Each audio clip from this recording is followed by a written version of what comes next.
So if you're getting this message on your Jeep, service hill start assist, don't panic. So first, what does that mean? That hill assist is a system on Jeeps that when you are on an incline and you come to a stop, for example, you are at a stoplight at a slope, you have hill assist. Basically, the car applies the brakes for you, so the car is not rolling back. And if you get that error message, bring that up. The service hill start assist, it means that the car, like if you take your foot off the brake at a stoplight and it's not level ground, the car might roll. It could roll. Usually rolls forward without a problem, but it might roll back as well, so be aware of that. And how do you troubleshoot that? So the way that you troubleshoot that, you will need a full system scanner.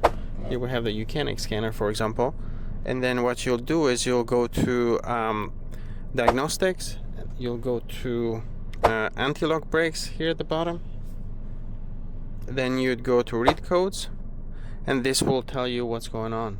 You'll have a code. It might be a store code, so if it's stored, you can just clear it.